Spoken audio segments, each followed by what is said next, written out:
Local government in South Africa is failing. This is the narrative that many are wanting to push on us.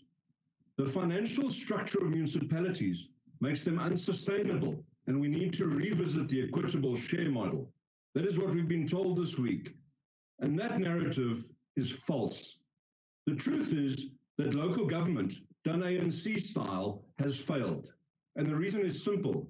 There's a feeling amongst ANC government employees, both political and administrative, so councillors and officials, that it is their turn to eat. And so we see Eskom accounts not being paid. We see water boards not being paid. We see flashy Mercedes and BMW vehicles for mayoral committee members. We see lunch being served on a daily basis and overpayment for goods and services in order to fund backhanders. We see employees not doing the jobs for which they're paid. We see grand-scale corruption.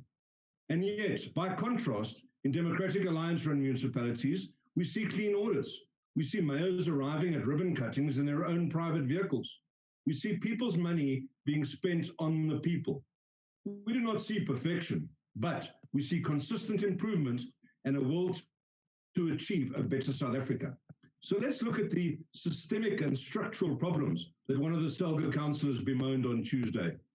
Local government involves people paying taxes where they can afford it, and then paying for the services and utilities that they use.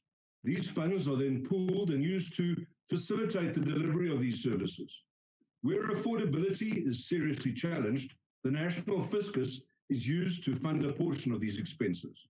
Does that sound fairly straightforward? It actually is, but it all falls flat when political expedience comes into play. When you are too scared or too inefficient to bill consumers, then they will not pay. If they do not pay you, you will not have money to fulfill your constitutional obligations. If your political hegemony is too fragile and you must rely on financial irregularities to keep you in place, that is a systemic problem. If you use equitable share to buy BMWs, that is a systemic problem. It's not the municipal problem, it's the ANC problem system that is the problem. Your district model will solve none of this. But members of the NCOP, we must also look at ourselves.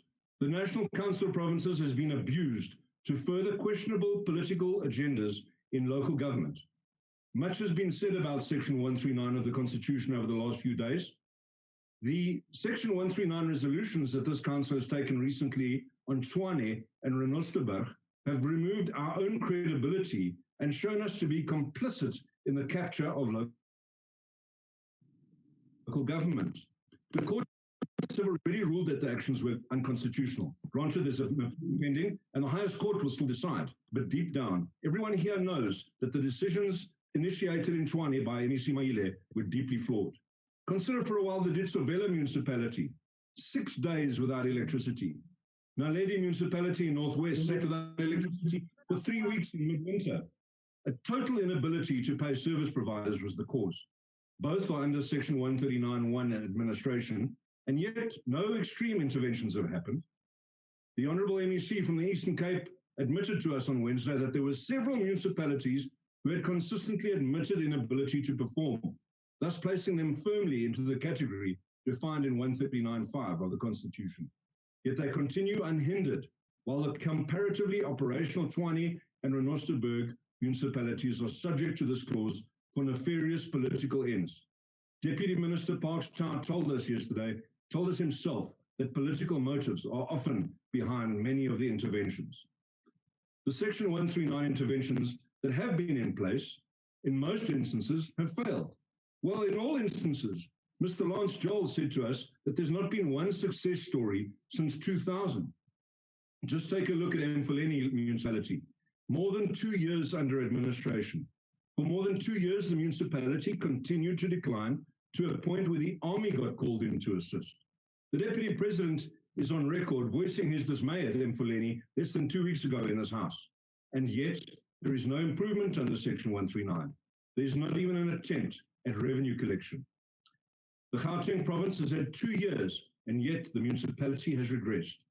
MEC Maile was chased from the committee meeting by the chair, Honourable Chana Dodovu, and told to come back with better answers. But here's the issue. The biggest issues with Section 139 and its consistent failure to date lies in two clauses that have not been mentioned up until today. Section 139(7) calls for the National Department to step in where provinces fail.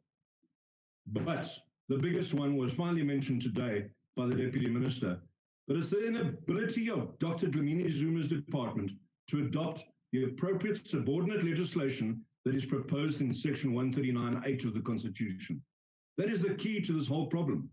Without the subordinate legislation to inform the processes that happen under Section 139, it's no wonder that almost every province on Wednesday bemoaned the effectiveness of interventions.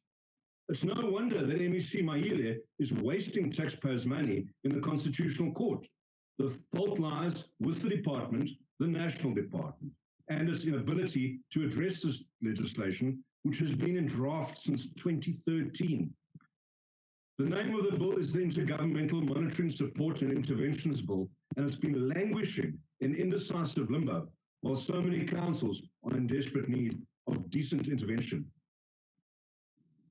Well, so many good words have been spoken in this House this week. We've heard wonderful platitudes, but now they must be translated into action. It will never happen without the political will, as was said by Mayor Bongani Baloyi. The Auditor General also pointed out the difference in the Western Cape, pointing out the positive political influences in his presentation to the finance committees. This is not just a clue, it's the fundamental basis on which we can build South Africa at the coalface of service delivery. With the right political influence, municipal excellence can be achieved. Thank you, Chair. Thank you, Honorable Ryder. Thank you, Mama. The next speaker